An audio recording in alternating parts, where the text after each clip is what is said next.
Баршаңызға сәлем достар, менің каналыма қош келдіңіздер. Бүгін творожный пирогтың рецептісімен бөлісетін боламын. Видеоны соңына дейін көріп, міндетті түрде жасап көріңіздер.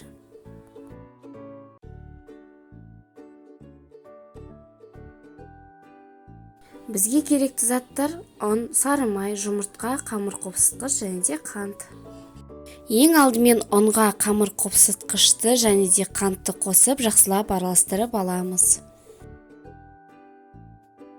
Содан кейін тоңазытқыштан шыққан сары майды үкіштен өткіздіріп, крошки жасаймыз.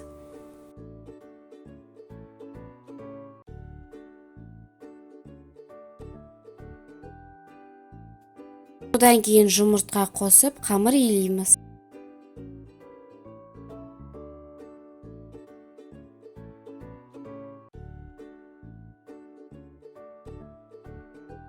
Дайын болған қамырды пищевая пленка немесе целлофанға салып, жарты сағатқа тоңазытқышқа салып қоямыз.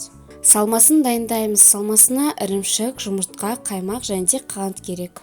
Ірімшікке қантты, қаймақты және де жұмыртқаны қосып, блендермен жақсылап біркелкі болғанша езіп аламыз.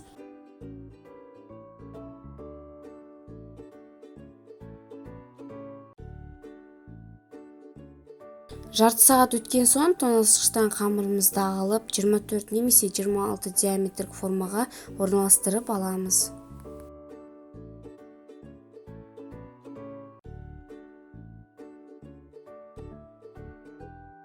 Содан кейін салмасын құйып, бетіне замороженные ягоды қолдануларыңызға болады.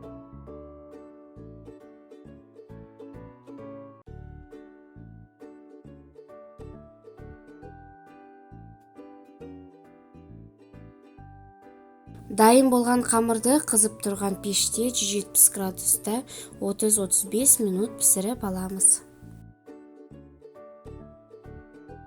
Пирогымыз пісіп болған соң толық суытып, содан кейін ұсынамыз.